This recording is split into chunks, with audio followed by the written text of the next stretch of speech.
이번에 비트코인이 고점 대비 이제 50% 가까이 빠지면서요. 좀 많이 물려 계신 분들 많으실 거예요. 그거 알고 있으신가요? 트럼프 일가가 지금 비트코인을 팔고 있습니다. 그래서 저는 이 구간을 단순 조정이라기보다는 무너지는 과정일 수도 있다고 보고 있는데요. 네, 반갑습니다.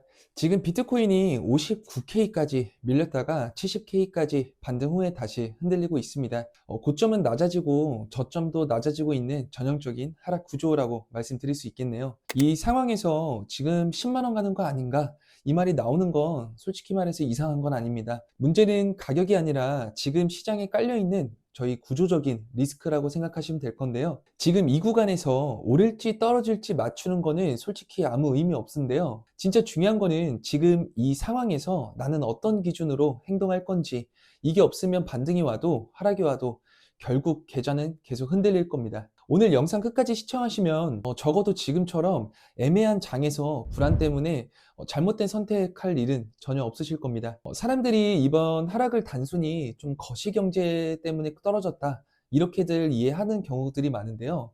사실 이 시장 안에서 여러 가지 가능성이 동시에 지금 거론되고 있습니다. 이게 확정된 팩트라기보다는 지금 시장 참여자들이 왜 이렇게 공포를 느끼는지 그 배경을 이해하는 게 더 중요할 것 같습니다. 첫 번째로는 가장 많이 언급되는 거는 특정 주체의 대량 매도 가능성인데요. 사우디, 아랍에미리트, 러시아, 중국 같은 일부 국가 자금이나 재무 상태가 악화된 대형 거래소가 보유 물량을 정리를 했을 가능성이 있으면서 시장에서는 이런 시나리오도 함께 보고 있습니다. 두 번째는 저번 영상에서도 말씀드렸던 엔캐리 트레이드 관련 이슈인데요. 일부 아시아 이제 기반 자금들이 레버리지를 활용한 구조에서 조정 압력을 받았고요.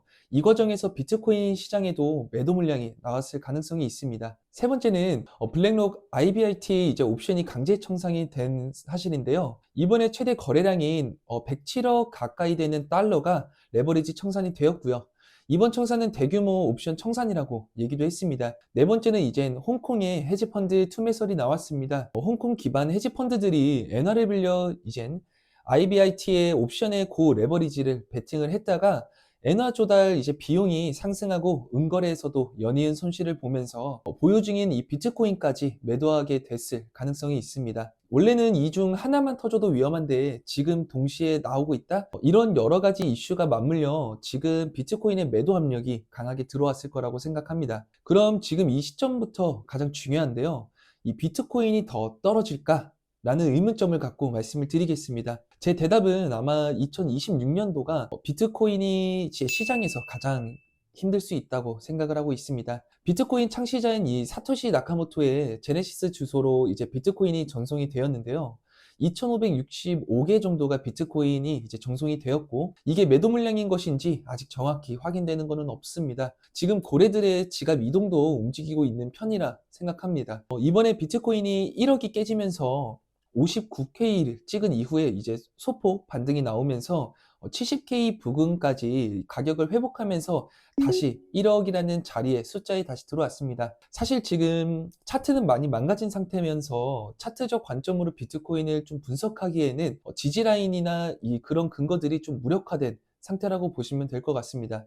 다시 한번 비트코인이 59K 바닥까지 리테스트를 하러 갈 수 있다는 생각을 가지고 있습니다. 이미 밑에서부터 물량을 주워 담은 사람들이 있기 때문에 테스트 이후 반등이 나올지 저점 갱신을 갈 수 있다는 분석을 좀 다시 하고 있는데요. 차트가 옆으로 횡보하는 것처럼 보이지만 실제로는 고점이 계속 낮아지고는 있습니다. 이 말은 시장의 매수 주체보다 매도 주체의 힘이 더 강하다는 의미죠. 지금 반등이 나올 때마다 이제 좀 바닥인가라는 기대가 붙지만 그 기대 위에서는 계속 물량이 정리되고 있는 구조라고 생각하시면 될 것 같습니다. 그래서 저는 이 구간을 단순 조정이라기보다는 구조가 무너지는 과정일 수도 있다고 보고 있는데요. 만약 59K 부근까지 내려온다고 하면 그 자리가 진짜 가장 중요한 자리라고 생각되고 있습니다. 거기서 강하게 반등이 나오면 이 쌍바닥 구조가 만들어질 수는 있지만 그 자리를 이탈하게 되면 그때부터는 공포가 아니라 투매가 나올 가능성이 가장 커집니다. 지금은 바닥이 어딘가가 아니라 어디서 시장이 무너질 수 있는가를 봐야 될 것 같은데요. 그래서 한 번에 매수를 진행하는 것이 아닌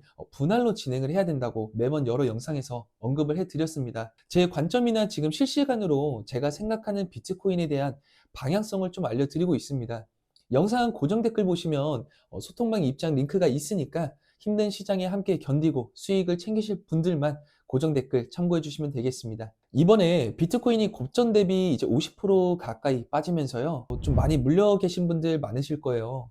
하지만 폭락은 이번이 처음이 아닌 것은 다 알고 있습니다. 트럼프 당선 이후에 코인 시장에서 들어오신 분들이 정말 많은 걸로 알고 있습니다. 불장 같았던 시기가 지나면서부터 시장의 열풍이 좀 줄어들었고 미국 암호화폐 규정안에 지속적으로 늦어지고 있어서 초기 투자했던 사람들이나 기대감에 죽는 바람에 시장을 좀 떠나고 있는 모습들이 보이고 있습니다. 트럼프도 당선 이후에 지금 지지율이 바닥을 좀 찍고 있는데요.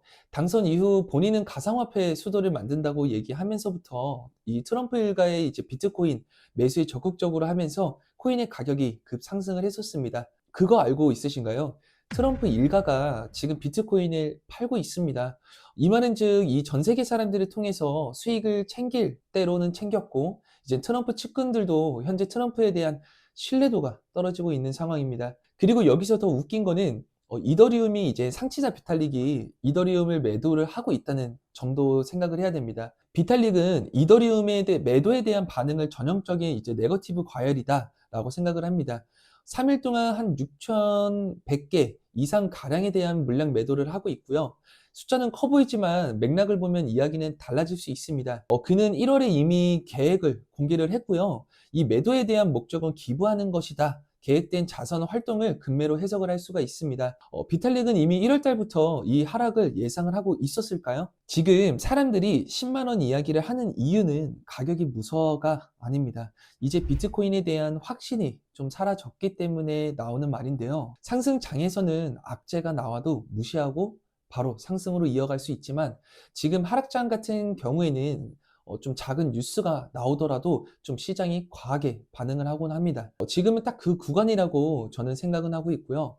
그래서 저는 지금 오를까 떨어질까라고 맞추기보다는 이 구간에서 내가 어떤 기준으로 좀 움직일 건지 더 중요하게 보고 있습니다. 현금 비중을 얼마나 둘 건지, 레버리지는 좀 완전히 배제할 것인지, 비트코인이 59K를 좀 재이탈 시 손절 기준을 좀 정할 것인지, 이게 없으면 반등이 와도 못 먹고 하락이 오면 멘탈이 무너지기 쉽습니다. 지금은 좀 수익을 좀 노리는 장이 아니라 살아남는 장에 더 가깝다고 볼 수가 있습니다. 얼마나 지킬 것인가, 이 구간에서 계좌를 지키는 사람이 아마 다음 상승장에서 더 웃고 있을 겁니다. 여러분은 지금 59K까지 어떻게 좀 보고 계신가요? 다시 한번 테스트를 한다고 보시는지 아니면 이미 구조가 무너졌고 더 떨어질 거라고 보시고 계신가요? 댓글로 여러분도 생각도 남겨주시게 되시면 제가 같이 시장을 보면서 이야기 나눠보도록 하겠습니다. 이번 변동성 장에서는 자극적인 뉴스보다는 구조를 같이 보는 게 훨씬 중요합니다. 시장 흐름 속에 계속 정리를 해 드릴 테니까 구독해 주시고요. 저희 다음 시나리오도 빠르게 공유하도록 하겠습니다. 감사합니다.